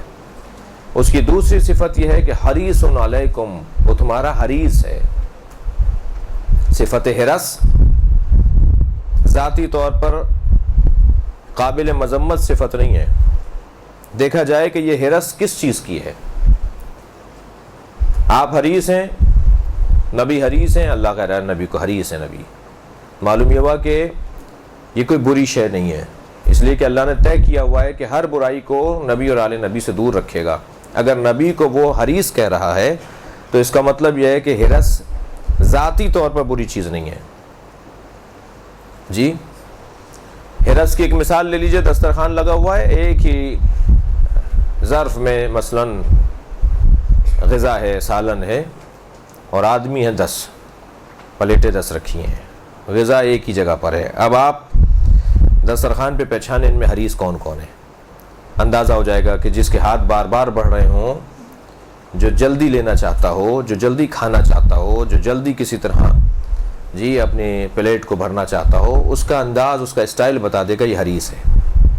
جی جو بہت بردباری کے ساتھ بیٹھا ہو، تحمل مزاج کے ساتھ بیٹھا ہو، بچے گا تو کھا لیں گے، ان کو پہلے کھانے دو، البتہ وہ نقصان اٹھانے والوں میں سے ہوگا۔ لیکن اتنا ضرور ہے کہ اس انداز سے ہمیں محسوس ہو جائے گا کہ ان میں حریص کون ہے۔ طالب پانے والا، لینے والا، حاصل کرنے والا، جلدی کرنا، کسی چیز کو پانے میں جلدی کرنا، یہ انداز ہے ہرس کی. مگر یہ چیز ہر جگہ بری نہیں ہے. مثلا علم حاصل کرنے میں جلدی کرنا بری شے نہیں ہے. مثلا دنیا کو حاصل کرنے میں جلدی کرنا بری بات ہے. تو بس دیکھا جائے گا کہ کون ہے جو کون سی چیز کا حریص ہے. مثلا اگر کہا جائے زید حریص علی الدنیا، زید دنیا کا حریص، تو یہ قابل مذمت بات ہو رہی ہے. اور اگر کہا جائے زید حریص علی العلم، زید علم کا حریص ہے، تو یہ تعریف کی بات ہو رہی ہے، یہ مذمت نہیں ہو رہی ہے، قابل تعریف بات ہے. پیغمبر کس کے حریص ہیں؟ حریص علیکم. قرآن کہہ رہا ہے ہمارا پیغمبر، ہمارا بھیجا ہوا تمہارا حریص ہے، تمہاری دنیا کا، تمہارے مال کا، تمہارے گھوڑے کا، تمہارے اونٹ کا، تمہاری زمین کا، تمہارے پیسے کا حریص نہیں ہے، تمہارا حریص ہے. تمہیں چاہتا ہے، تمہیں ترقی دیکھنا چاہتا ہے، ترقی یافتہ دیکھنا چاہتا ہے، تمہیں عزیز دیکھنا چاہتا ہے، تمہیں سربلند دیکھنا چاہتا ہے، تمہیں آبرومند دیکھنا چاہتا ہے، تمہیں سرفراز دیکھنا چاہتا ہے. وہ دیکھنا چاہتا ہے کہ کس طرح سے تم ترقی کرو، تمہیں پشیمانیوں، ندامتوں اور نقمتوں کا سامنا نہ کرنا پڑے، بلکہ تمہیں وہ سربلند دیکھنا چاہتا ہے، بلند دیکھنا چاہتا ہے. حریص علیکم بالمومنین رؤوف الرحیم. اور ہمارے نبی کی تیسری صفت یہ ہے کہ وہ مومنین پر رؤوف بھی ہیں اور رحیم بھی ہیں. لہٰذا یہاں پر جو ہمیں دعوت سبیل رب کا اللہ حکم دے رہا ہے، پیغمبر کو حکم دے رہا ہے، اور قاعدہ کاسوٹی پیمانہ پیغمبر کے ذریعے سے فراہم کیا جا رہا ہے کہ جو اللہ کے رستے کی طرف بلانے والے لوگ ہوں ان میں کیا صفتیں ہونی چاہیے. جو اللہ کے رستے کی طرف بلانے والے لوگ ہوں یعنی آپ لوگ، ان میں کیا صفت ہونی چاہیے. آپ لوگوں کو اچھائی کی طرف بلانے کا ارادہ رکھتے ہیں، آپ چاہتے یہ ہیں کہ معاشرے میں اچھائیوں کو فروغ ملے، برائیوں کا خاتمہ ہو، نیکیاں عام ہوں، عبادتیں فروغ پائیں، گناہوں کا خاتمہ ہو، سکون اور چین ہمارے گھروں پر حاکم ہو جائے. تو اس کام کو کرنے والے کی کچھ صفتیں ہیں، اس کام کو کرنے والے کے لیے کچھ اصول دیے گئے ہیں. ادعو الی سبیل ربک، دعوت دینے والے قرار پاؤ، مبلغ بنو، اللہ کے رستے کی طرف لوگوں کو تبلیغ کرو. اور یہ طے ہے کہ جو مبلغ ہے اسے پہلے مبلغ ہونا پڑے گا، جو پہلے اسے خود سمجھنے والا بننا پڑے گا، پھر سمجھانے والا بن سکے گا. وہ پہلے اسے مبلغ بننا ہے، کوئی اسے سمجھائے، اس قابل اسے اس کے لیے تیاری کرنی پڑے گی. جب وہ خود سمجھ لے گا تو پھر مبلغ بنے گا. پہلے شاگرد بننا پڑے گا، پھر استاد بنے گا. پہلے سمجھے گا پھر سمجھائے گا نا، ایسا ہی ہے. ادعو الی سبیل ربک، اپنے رب کے رستے کی طرف بلاؤ، اپنے رب کے رستے کی طرف. رب کہہ کر اللہ نے ایک اور پیغام بھی دیا ہے جس میں رافت ہے، محبت ہے، اپنائیت ہے، پیار ہے. رب، رب کے لفظ میں پیار پایا جاتا ہے، لفظ رب میں محبت پائی جاتی ہے، لفظ اللہ میں جلالت پائی جاتی ہے، لفظ قہار میں جلالت پائی جاتی ہے. لیکن لفظ رب، پالنے والا، کھلانے والا، پرورش کرنے والا، محبت کرنے والا، رب کے رستے کی طرف بلاؤ. ایسے رستے کی طرف بلاؤ، اس کے رستے کی طرف بلاؤ جس کو ربوبیت کے رشتے سے یاد کیا جا رہا ہے. اور وہ ربوبیت کا رشتہ پیار کا رشتہ ہے. ڈرو نہیں، گھبراؤ نہیں، اللہ کی طرف بلاؤ. اور اللہ یعنی جو رب ہے. ادعو الی سبیل ربک بالحکمت وموعظۃ الحسنہ، اپنے رب کے رستے کی طرف بلاؤ بالحکمت، دانائی کے ساتھ، سمجھداری کے ساتھ. آپ جس سے بات کر رہے ہیں آپ کو پتہ ہونا چاہیے کہ اس کا ذہنیت کیسی ہے. آپ اگر ذہنیت شناسی کے بعد کوئی بات کہیں گے تو اس کا اثر ہوگا، اور اگر آپ ذہن پہچاننے سے پہلے کوئی بات کر دیں گے تو ریئیکشن ہوگا، شدت بڑھے گی، لڑائی ہو جائے گی، جھگڑا ہو جائے گا، کام نہیں کر پائیں گے، فائدہ نہیں پہنچا سکیں گے کسی کو. حکمت، سمجھداری.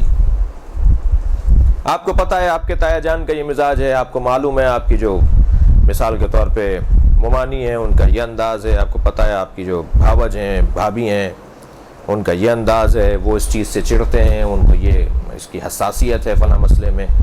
تو آپ اگر کوئی ایسا کام کرنا چاہ رہے ہیں کہ جس میں ان کو کسی طرح کا تناؤ ہو جائے گا تو آپ کو پھر وہاں وہی رستہ نہیں اپنانا پڑے گا جو آپ نے کل کسی اور کے ساتھ اپنایا تھا. آپ کو طریقہ بدلنا پڑے گا، الفاظ بدلنے پڑیں گے. تحمل مزاجی سے اس کو بات پہنچانی پڑے گی، حکمت، دانائی، سمجھداری، جذباتیت نہیں ہونی چاہیے، جلد بازی نہیں ہونی چاہیے جی۔ ایک دن میں چھو منتر سے سب صحیح نہیں ہو جائیں گے، کچھ کرنا پڑے گا، رستے نکالنے پڑیں گے، ہر ایک کے لیے علیحدہ رستہ نکالنا پڑے گا۔ بالحکمہ وموعظۃ الحسنہ، اور واعظ حسن، اچھا واعظ، اچھی نصیحت۔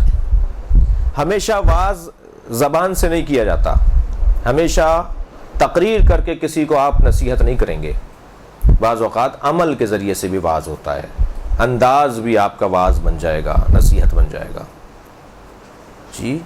بالموعظہ، موعظۃ الحسنہ، بالحکمہ وموعظۃ الحسنہ، موعظہ حسنہ۔ آیت اللہ بروجردی کا نام آپ نے سنا ہے، ہمارے مجتہدین میں سے تھے، صاحب کرامت عالم دین تھے۔ ان کے شاگرد کہتے ہیں جب میں نے انہیں قبر میں اتارا، آیت اللہ عراقی جن سے میں نے خود سنا ہے، ان کے شاگرد سے میں نے خود سنا کہ جنہوں نے انہیں قبر میں اتارا تھا، اب سے 10-12 سال پہلے، وہ بہت ضعیف العمر تھے، ان کا انتقال ہو چکا ہے، آیت اللہ عراقی کی بات کر رہا ہوں۔ وہ بیان کر رہے تھے کہ جب ہم نے انہیں میں نے جب انہیں قبر میں اتارا اپنے استاد کو، تو تلقین پڑھنے کے لیے میں نے خواہش ظاہر کی کہ میں خود تلقین پڑھوں گا۔ تلقین مجھے یاد تھی، میں ان کے شان ہلا کے تلقین انہیں سنا رہا تھا، تو مجھے محسوس ہوا کہ کوئی تلقین میرے ساتھ پڑھ رہا ہے، تو میرے ذہن میں یہ خیال آیا کہ جو باہر لوگ کھڑے ہیں قبر کے باہر، یہ کوئی تلقین میرے ساتھ دہرا رہا ہے۔ جب میں نے غور سے دیکھا تو آیت اللہ بروجردی خود ہی پڑھ رہے تھے میرے ساتھ ساتھ، مثلا اس درجے کے عالم۔ فرماتے ہیں جب ان کو ہم نے تلقین سنا دی تو میں نے دل میں آیا کہ ان کے پیروں کا بوسہ لے لوں، تو میں ان کے پیروں کی طرف جب جھکا تو انہوں نے پیر سمیٹنا شروع کر دیا، یعنی وہ نہیں چاہتے تھے کہ یہ میری پیروں کا بوسہ دیں۔ جنازے کی بات ہو رہی ہے، یہ اس درجے کا ولی خدا، اس درجے کا عالم، متقی، ولی۔ آیت اللہ العظمیٰ سید محمد حسین بروجردی کے استاد کا کتنا بڑا مقام ہوگا، یقیناً بڑا مقام ہوگا نا۔ موعظہ حسنہ کی بات کر رہا ہوں، اس کے اوپر مثال دے رہا ہوں، کیسے کہیں کہ کسی کو اچھا لگ جائے، کسی کو بات سمجھ میں آ جائے، کیا طریقہ اپنائیں کہ جس سے اس کو وہ بات سمجھ میں آ جائے۔ آیت اللہ بروجردی کے استاد ہیں آیت اللہ جہانگیر قشقائی۔ آیت اللہ اور عالم دین تو بعد میں ہوں گے، 40 سال تک وہ دیندار نہیں تھے، دین کے قریب نہیں تھے، کوئی تعلق نہیں تھا ان کا مذہب سے اور دین سے، 40 سال کی عمر تک موسیقار تھے، موسیقی بجا کر، گانے گا کر اپنے گھر چلا رہے تھے، کوئی دین کا تعلق، ان کا دین سے ان کا کوئی تعلق نہیں تھا۔ وہ موسیقی کے جو آلات ہوتے ہیں ان میں ایک آلہ ہوتا ہے جس میں ایک تار لگا ہوا ہوتا ہے، وہ تار بجاتے ہیں تو آواز آتی ہے، پھر وہ اس کو بجا کر جو ہے وہ لوگوں کو جمع کرتے ہیں، گانا گاتے ہیں، اور پھر سکے مل جاتے ہیں اور گھر میں راشن آ جاتا ہے۔ تو ایک دفعہ وہ تار ٹوٹ گیا ان کا، وہ جو تار بجاتے ہیں نا، وہ تار ٹوٹ گیا ان کا، ظاہر ہے وہ تار ہی جب ٹوٹ گیا تو وہ بجائیں گے کیسے، گھر کا گزر بسر کیسے ہوگا؟ تو اس کو جڑوانے کے لیے اصفہان کے شہر میں آ گئے، کسی علاقے سے، اصفہان بڑا شہر تھا، وہاں گئے تو ایک چوک کے اوپر موچی بیٹھا ہوا جوتیاں بنا رہا تھا، جوتیاں جو ٹوٹ جاتی ہیں لوگ دے جاتے ہیں، ذرا بند لگا دو، تو وہ اس کے اندر بند لگا دیتا ہے، وہ بیٹھا ہوا بند لگا رہا تھا۔ تو یہ اس کے پاس کھڑے ہوئے کہنے لگے تم اصفہان میں رہتے ہو، میرے یہ جو ہے گٹار ہے اس کا تار ٹوٹ گیا ہے، تو یہ تار بتاؤ کہاں سے جڑے گا؟ تو موچی نے سر سے لے کے پیر تک دیکھا اور کہا تمہارا جو اللہ سے تار ٹوٹا ہوا ہے اس کی بھی فکر ہے، تمہارا بھی تو تار ٹوٹا ہوا ہے، کوئی تعلق ہی نہیں اللہ سے، تار ٹوٹے ہوئے ہیں جی۔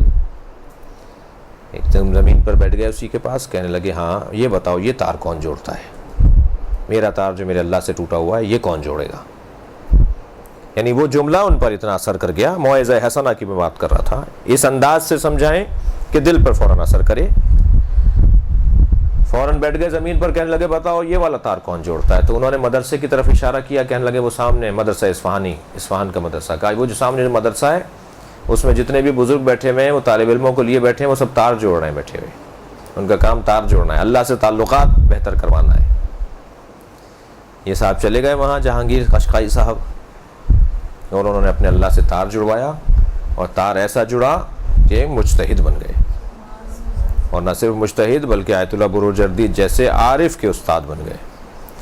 تو موعظہ حسنہ جو ہے اس انداز سے کسی کو سمجھائیں کہ جس انداز سے وہ اسے برا نہیں محسوس کرے، اسے اچھا سمجھے، آپ کو ہمدرد سمجھے۔ اور ویسے بھی جو مبلغین ہوتے ہیں اور جو واعظین ہوتے ہیں ان کے ہاں تحمل مزاجی دوسروں سے زیادہ ہونا چاہیے، برداشت تحمل مزاجی ان کے ہاں دوسروں سے زیادہ ہونا چاہیے۔ آپ کے درمیان مجھے ابھی میں جب وقفے میں گیا ہوں تو مجھے بتایا کہ بعض خواہران ذاکرائیں بھی ہیں اور مجالس پڑھتی ہیں اور سینئر ہیں، جو میرے لیے ایک اچھا موقع ہے کہ ہمارے ہم کار ہیں، ہمارا کام بھی یہی ہے۔ تو غرض یہ کہ اللہ کے راستے کی طرف بلانا ہے بالحکمہ و موعظۃ الحسنہ، لیکن کبھی کبھی تھوڑی سی آستینیں بھی لوٹنی پڑتی ہیں، جس کو قرآن جدال کہہ رہا ہے، وَجَادِلْهُمْ بِالَّتِي هِيَ أَحْسَنُ، تھوڑا سا سخت لہجہ بھی کرو کبھی کبھی، مگر اس میں بدتمیزی نہیں ہو، تہذیب، آداب، اخلاقیات کو ہاتھ سے نہ جانے دیا جائے۔ اگر تھوڑا سا تناؤ کی کیفیت بھی ہو جائے، یہ تیسرے مرحلے پر دیکھیں نا، ترتیب میں اللہ نے اس کو سب سے آخر میں رکھا ہے۔ میں نہیں سمجھتا کہ اس کی ضرورت پڑے گی، اس کی ضرورت شاید نہ پڑے ہمیں، اس کی شاید ضرورت ہی نہ پڑے ہمیں۔ تیسرے مرحلے پہ جا کر وَجَادِلْهُمْ بِالَّتِي هِيَ أَحْسَنُ، تیسرے مرحلے پہ جا کر جدال ہو، اور جدال بھی جدال احسن ہونا چاہیے، تناؤ بھی، تکرار بھی، بحث و مباحثہ بھی، جملوں کا رد و بدل بھی اگر ہو تو وہ احسن طریقے سے ہو، بدتمیزی نہیں ہو، تہذیب کے دائرے سے ہاتھ نہ جائے باہر۔ یہ ہمیں خطوط دی ہیں پروردگار عالم نے معاشرے میں خوبیوں کو عام کرنے کی، اچھائیوں کو بڑھانے کا، یہ ہمیں اللہ نے ایک دستور دیا ہے، جس دستور کے مطابق ہم اور آپ میں سے بہت سے، ممکن ہے سب بچیاں، سب خواہران یہ نہ چاہتی ہوں کہ ہم جا کے کوئی تقریر کریں، ہم کوئی جا کر مجلس پڑھیں، ہم اس لیے یہاں نہیں پڑھنے آ رہے کہ ہم مجلس بھی پڑھیں جا کر، ہم تو خود صرف اپنے لیے پڑھنے آئے ہیں، خود اپنی اصلاح کرنے آئے ہیں، اپنی معلومات بڑھانے آئے ہیں، اپنے آپ کو اچھا انسان بنانے کے لیے مدرسے میں آ رہے ہیں۔ سب ضروری نہیں ہے کہ مجلس پڑھنے کا بھی شوق رکھتے ہوں، البتہ یہ بات بھی ذہن میں رہے کہ ضروری نہیں ہے کہ آپ اگر مجلس پڑھنے کا ارادہ نہیں رکھتے تو آپ مبلغ نہیں ہوں گے۔ مبلغ تو انسان اپنے عمل سے ہوتا ہے، اس کا اٹھ بیٹھ، اس کا بولنا، اس کے رویے، اس کی روش، اس کے طریقے خود ایک تبلیغ ہے۔ بھائی کون ہے یہ بچی، یہ مدرسے پڑھنے جاتی ہے، جھوٹ نہیں بول رہی، یہ خود ایک تبلیغ ہے۔ اب آپ کو کہنے کی ضرورت نہیں ہے جھوٹ نہیں بولا کرو، بھائی آپ نہیں بول رہی جھوٹ، یہ خود ایک تبلیغ ہے جی۔ غیبت نہیں کر رہی، یہ خود ایک تبلیغ ہے۔ کسی کے لیے برا نہیں سوچ رہی، یہ خود ایک تبلیغ ہے۔ آپ کو کہا آپ کے کزن بچی نے، آپ کی عزیز نے کہ چلو فلاں کو ایسے تکلیف دیتے ہیں، فلاں کو تنگ کرتے ہیں، تو آپ نے کہا نہیں یہ بری بات ہے، اللہ رسول اس کو پسند نہیں کرتے، ائمہ اس کو اچھا نہیں سمجھتے، تو یہ خود آپ کا اس کے کہنے پر عمل نہ کرنا، برا کام نہ کرنا، اس برائی کی طرف نہ جانا، یہ خود ایک تبلیغ ہے نا۔ ضروری تو نہیں کہ آپ تقریر ہی کریں گی تو کسی کو سمجھائیں گے، یہ عمل آپ کا ایک خود ایک تبلیغ ہے۔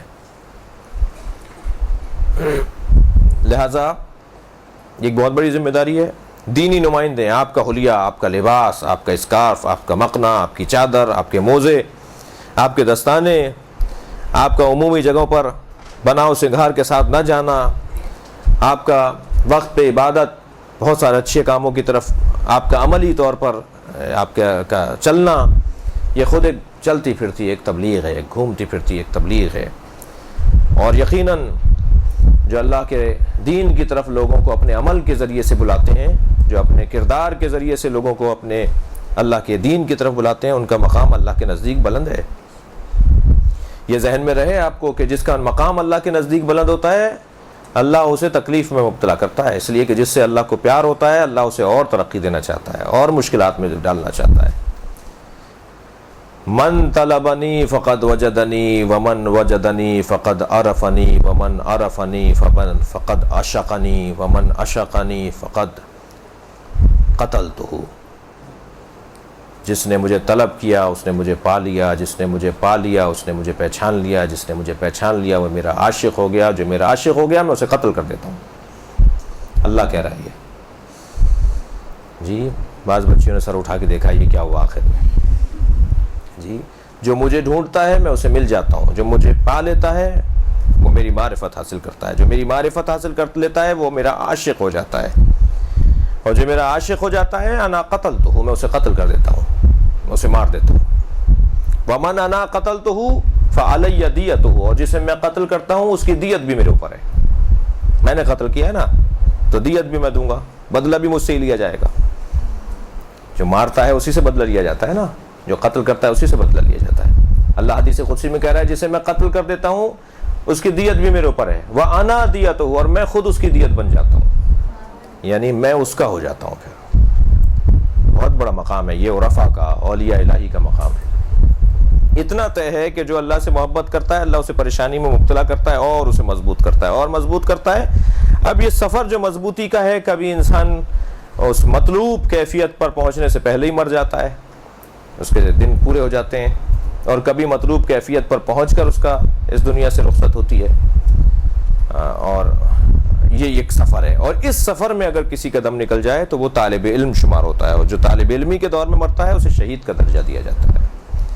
وہ قیامت میں شہداء کی صف میں کھڑا کیا جائے گا، بھائی اسے تو کوئی گولی نہیں لگی تھی، یہ تو کسی بم دھماکے میں نہیں زخمی ہو کے مرا تھا، یہ شہیدوں کے ساتھ کیوں لائے جا رہے ہیں یہ صاحب؟ معلوم یہ ہوا یہ طالب علم تھے اپنی زندگی میں، دین کے طالب علم تھے، اور دین کا طالب علم اگر طالب علمی کے زمانے میں مر جائے تو اسے قیامت میں شہید اٹھایا جائے گا۔ فرشتے جس کے پیروں کے نیچے پر بچھائیں اسے دین کا طالب علم کہا جاتا ہے۔ لہذا بہت بڑا مقام ہے آپ لوگوں کا۔ جب مقام بلند ہے تو جی پریشانیاں بھی بلند ہیں، الجھنیں بھی زیادہ ہیں، اچھود بھی ہو جائیں گے بعض اوقات رشتہ داروں میں، ارے بھائی اتنی سی بچی، یہ کیا تم بواؤں کی طرح اور اماؤں کی طرح تم کپڑے پہن کے آ گئیں؟ جی اس طرح کے جملے تانے کو سننے کو ملیں گے۔ جی یہ کیا تم پہن رہی ہو؟ بیٹا آزاد رہو۔ بہت سارے آپ کے رشتہ داروں میں، آپ کے پڑوسیوں میں، آپ کے ملنے والوں میں آپ سے یہ بھی ممکن ہے کہیں، لیکن ایک جہاد ہے، ایک مسلسل ایک جہاد کی کیفیت ہے، اپنے نفس کو مارنے کی کیفیت ہے، اور اپنے رب کو خوش کرنے کی بات ہے۔ ہمارا رب ہم سے اس انداز سے خوش ہوگا، ائمہ اس انداز سے خوش ہوں گے۔ جو اس انداز سے حکمت اور دانائی سے زندگی گزارتا ہے وہ بظاہر مار دیا جاتا ہے، وہ بظاہر پریشانیوں کا سامنا کرتا ہے، مگر 1000 سال گزرنے کے بعد بھی، 1400 سال گزرنے کے بعد بھی اس کا نام جب لیا جاتا ہے تو گردنیں تعظیم میں جھک جاتی ہیں، اس کو یاد رکھا جاتا ہے، اس کی تعظیم کی جاتی ہے۔ ایک طویل فہرست ہے ان شخصیات کی، ان اصحاب کی، ان اولیاء الہی کی، ان اصحاب ائمہ کی کہ جنہوں نے اصولوں کی خاطر زندگی گزاری۔ یہ جو آپ کی ریاضت ہے، جو آپ کی محنت ہے، یہ آپ کی شخصیت کو بنانے کے لیے ہے، شخصیت بنے گی۔ ابھی تک بہت سو کا شخص ہے، فلاں کی بیٹی ہیں، فلاں کی پوتی ہیں، فلاں کی نواسی ہیں، فلاں کی بہنیں، یہ شخص کا تعارف ہے۔ لیکن جب وہ ذاتی طور پر کوئی محنت کرتا ہے، ریاضت اٹھاتا ہے، اپنے نفس کو مارتا ہے، مشقت اٹھاتا ہے، پریشانیوں کا سامنا کرتا ہے اعلیٰ ہدف اور مقصد کی خاطر، تو یہ شخص شخصیت میں تبدیل ہو جاتا ہے۔ پھر اب یہ نہیں پوچھا جائے گا ان کے ابا کا نام کیا ہے، کیا غرض ہمیں ان کے ابا کا نام کیا ہے۔ پھر یہ نہیں پوچھا جائے گا کہ ان کے دادا کا نام کیا تھا، یہ کس کے پوتے ہیں، کیا غرض کہ ان کے دادا کیا تھے۔ پھر کہا جائے گا یہ خود کیا ہیں۔ پھر یہ ان کی ذات جو ہے، ان کی شخصیت جو ہے، وہ خود ایک نشانی قرار پائے گی، ایک عنوان بن جائے گی پوری۔ اس کے لیے پھر انہیں اپنے تعارف میں یہ بتانا نہیں پڑے گا کہ ہم امروہہ کے ہیں اور ہم آگرہ کے ہیں اور ہم مثال کے طور پہ لکھنؤ کے ہیں، اور ہم یہ ضرورت ہی نہیں ہے بتانے کی۔ پھر لکھنؤ کہے گا یہ ہمارے ہیں، پھر آگرہ کہے گا یہ ہمارے ہیں، پھر کراچی کہے گا یہ ہمارے ہیں، پھر پاکستان کہے گا یہ ہمارے ہیں۔ ٹھیک ہے، ایک مرتبہ تو کہا جاتا رہا کہ یہ فلاں جگہ سے تعلق رکھتے ہیں، اب وہ جگہ کہے گی یہ ہمارے ہیں۔ تو یہ جو تبدیلی آ گئی، ایک مرتبہ یو ٹرن ہو گیا، ایک مرتبہ رستہ دوسرا ہو گیا۔ یہ کیوں ہو گیا؟ یہ شخص کا سفر شخصیت تک پہنچا ہے، ذاتی زندگی قومی زندگی میں اور الہی زندگی میں تبدیل ہو گئی۔ اب ایسا شخص یقیناً ریاضت کے بغیر ممکن نہیں ہے کسی کے لیے۔ یہ بھی آپ کے ذہنوں میں رہے اور ہے، اس کو میں تکرار کر رہا ہوں، اور وہ یہ کہ بدن تو مؤنث اور مذکر ہوتا ہے، بدن تو مرد کا اور عورت کا ہوتا ہے، مگر روح مؤنث اور مذکر نہیں ہے۔ روح مرد اور عورت کی نہیں ہوتی، روح مردانہ اور زنانہ نہیں ہوتی، روح ہے۔ اور اللہ تک پہنچنے کے لیے بدن اصالت نہیں رکھتا، روح کو اصالت حاصل ہے۔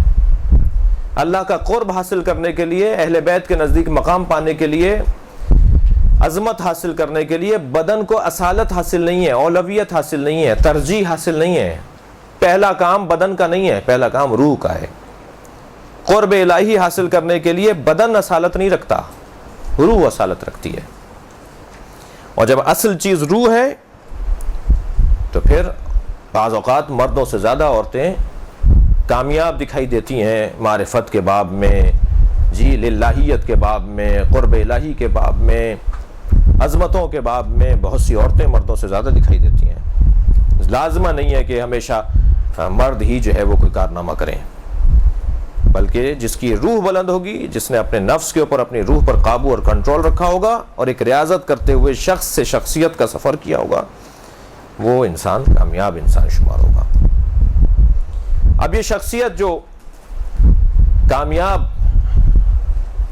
کہلائے گی اور ایک شخصیت کہلائے گی، اس کے لیے کچھ اصول ہیں.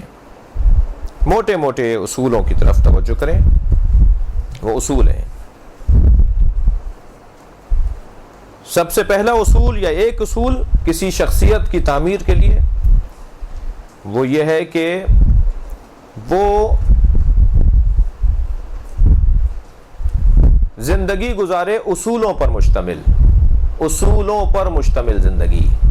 سوکھے پتوں کی طرح زندگی نہیں گزارے، ہوا کے جھونکے کے اوپر، ہوا کے دوش کے اوپر زندگی نہ گزارے، اصولوں پر زندگی گزارے. اصول کے مطابق اپنے فیصلے لے. میرا یہ اصول زندگی ہے جو قرآن و سنت اور ائمہ کی تعلیمات کی روشنی میں اصول مرتب کیے جائیں. پابند اصول. مجھے معلوم ہو رہا ہے تھوڑا تھوڑا چھوٹی بچیاں ذرا تھک رہی ہیں، لیکن تھوڑی سی اور برداشت کر لیجیے مجھے تھوڑی دیر اور. کیا ٹائم ہو رہا ہے جی؟ 5:45 ہو رہے ہیں. بس 5-8 منٹ اور ہیں آپ کے ساتھ. جی اصولوں پر مشتمل زندگی ہو، اصولوں پر مشتمل زندگی. وہ اپنی دنیا کو ترک کر دے، وہ اپنی لذت کو ترک کر دے، وہ اپنے مادی جو سہولتیں ہیں انہیں ترک کر دے، کیونکہ اصولوں سے ٹکرا رہے ہیں. وہ مادی اصول، مادی سہولتیں، وہ دنیا اصولوں سے ٹکرا رہی ہے، لہذا چھوڑ دیا ہم نہیں لے رہے اس چیز کو، اس لیے کہ ہمارے اصول نہیں کہہ رہے. حضرت مسلم ابن عقیل کو حضرت ہانی ابن عروہ نے کہا کہ عبید اللہ ابن زیاد میری عیادت کرنے آ رہا ہے، میں پانی مانگوں گا تو آپ سمجھ لیجئے گا کہ میں آپ کو اشارہ دے رہا ہوں کہ اب بہترین وقت ہے کہ آپ پردے کے پیچھے سے آ کے اس کو خنجر مار دیں. میں جب دیکھوں گا کہ موقع کب بہتر ہے، میں اسی وقت کہوں گا کہ مجھے پانی پلایا جائے. تو پانی تو میرا غلام لے کر آئے گا، کوئی اور لے کر آئے گا، آپ سمجھ لیجئے گا کہ میں آپ کو بلا رہا ہوں کہ اسے آ کے مار دیں. عبید اللہ ابن زیاد مر جائے گا، کوفے میں سب سے بڑا مزاحم ہے، سب سے بڑی رکاوٹ ہے، لہٰذا جب وہ مر جائے گا تو رکاوٹ دور ہو جائے گی. ہانی ابن عروہ پکارتے رہ گئے پانی لے کر آؤ، پانی آ گیا. پھر کہا پانی لے کر آؤ، نہیں آیا حضرت مسلم. یہاں تک کہ جی کچھ کہہ رہی ہیں آپ؟ یہ ہماری بہن کچھ کہہ رہی ہے، کچھ کہہ رہی ہیں؟ اچھا ہم سے کہہ لیجئے، آپس میں نہیں کہیے، ٹھیک ہے. ایک صلوات پڑھیں ذرا محمد و آل محمد پر.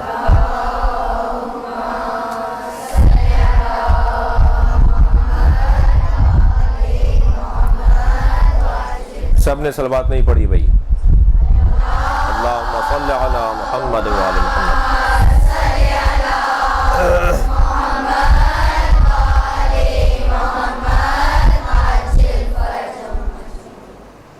حضرت مسلم نہیں آئے مارنے کے لیے خنجر. جب عبید اللہ ابن زیاد چلا گیا تو حضرت مسلم سے حضرت ہانی ابن عروہ رضوان اللہ تعالی علیہ نے کہا کہ میں آپ کو اشارہ دیتا رہا، بلاتا رہا، آپ کیوں نہیں آئے؟ تو آپ نے فرمایا ہم خاندان پیغمبر کے لوگ کسی کو دھوکہ دے کے نہیں مارتے. وہ دھوکہ دے کے مار رہے ہیں، وہ دھوکہ دے کے مار رہے ہیں. عبید اللہ جب آیا تھا نا کوفے میں، امام حسین کے کپڑوں میں آیا تھا، امام حسین کا حلیہ بنا کر آیا تھا. سارا کوفہ سمجھ رہا تھا امام حسین آ گئے، وہی ہرے رنگ کا امامہ باندھ کے، وہی ہرے رنگ کا رومال ڈال کے، اسی انداز سے جیسے امام حسین گھوڑے پر بیٹھے آ رہے ہوں. لوگوں نے یہ سمجھا حسین آ گئے کوفے میں، لیکن ہانی جناب مسلم نے اسے قتل نہیں کیا. فرمایا کہ ہم اہل بیت کے گھر کے لوگ، ہم رسول کے خاندان کے لوگ کسی کو دھوکہ دے کے نہیں مارتے. اصول ہے نہیں ہے. اصول پر پابندی کرنے والا شخص نقصان اٹھاتا ہے وقتی طور پر، مگر 1400 سال گزرنے کے بعد ان کا نام لیا جاتا ہے تو گردنیں جھک جاتی ہیں، ان کی تعظیم میں لوگ کھڑے ہو جاتے ہیں. ان کے نام کی تعظیم میں لوگ کھڑے ہو جاتے ہیں، ان کے نام کے ساتھ علیہ السلام لکھا جاتا ہے۔ اصولوں کا پابندی۔ شخصیت کی تعمیر میں ایک اصول، شخصیت کی تعمیر میں دوسرا اصول۔ آپ سب شخصیت بنانے کی کوشش میں ہیں، ہم سب شخصیت بنانا چاہتے ہیں، ہم سب کچھ مقام پانا چاہتے ہیں اللہ کے نزدیک، اور اللہ کے نزدیک مقام بن جائے گا تو خود بخود معاشرہ بھی ہمارا احترام کرے گا۔ اور دوسرا اصول حالات کی تبدیلی، توجہ چاہوں گا میں اس جملے پر، حالات کی تبدیلی میں ترجیحات کا تعین، حالات کی تبدیلی میں ترجیحات کا تعین۔ جملہ ذرا مشکل اگر ہے کسی بچی کے لیے تو میں اس کو یوں کہوں کہ جب حالات تبدیل ہوتے ہیں تو کیا کرنا چاہیے، کن حالات میں کیا کرنا چاہیے۔ حالات کے بدلنے سے اپنا انداز بدلنا ہے، طریقہ بدلنا ہے، روش بدلنی ہے، اپنا اسٹائل بدلنا ہے، اپنے طریقے کو تبدیل کرنا ہے۔ حالات کے بدلنے سے اب ہمیں کیا کرنا چاہیے، اس چیز کا تعین انسان کی شخصیت کو بناتا ہے۔ حالات کی تبدیلی سے ترجیحات کا تعین۔ وہ علی بن ابی طالب جو نبی کے زمانے میں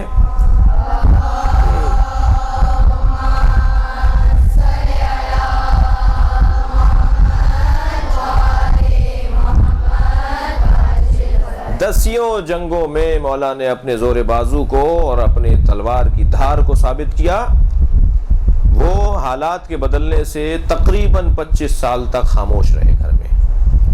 حالات کی تبدیلی ہے، اب انہیں طے کرنا ہے کہ کیا کرنا ہے اس وقت۔ 25 سال، وہی علی جو 25 سال تک تلوار نہیں اٹھا رہے، جس کو تلوار اٹھانے کا جو ہے وہ ایک خاص مہارت حاصل ہے، 25 سال تک تلوار نہیں اٹھا رہے، اور 25 سال کے بعد جب تلوار اٹھا رہے ہیں تو ویسے ہی تلوار چلا رہے ہیں جیسے 25 سال پہلے چلائی تھی، اور فرما رہے ہیں میرے بازوؤں میں بھی زور کم نہیں ہوا ہے، میری تلوار کی کاٹ بھی کم نہیں پڑی ہے۔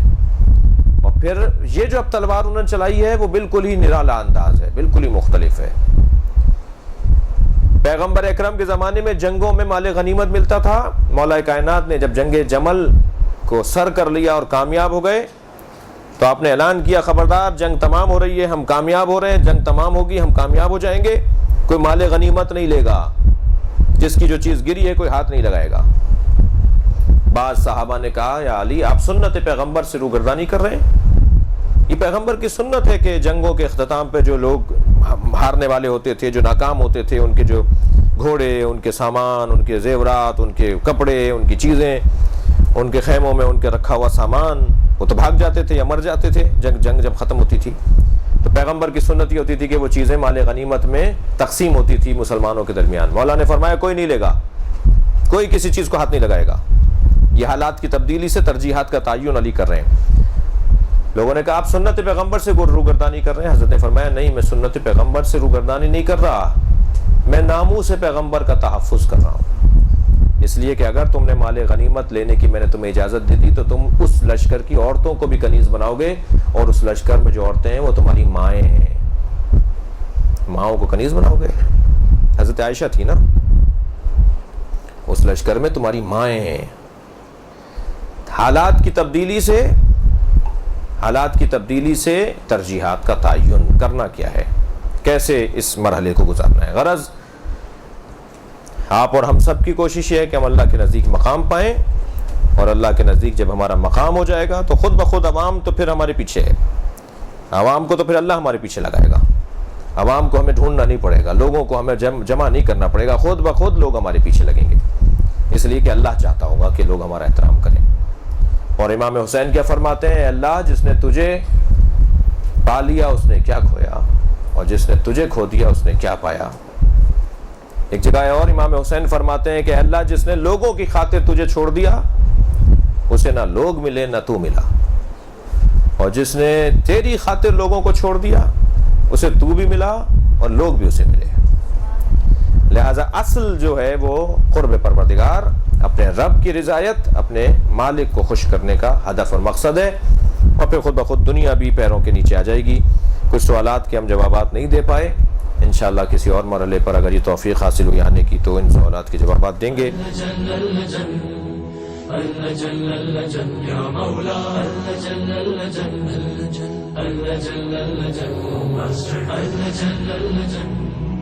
اللجن يا صاحب السماء اللجن اللجن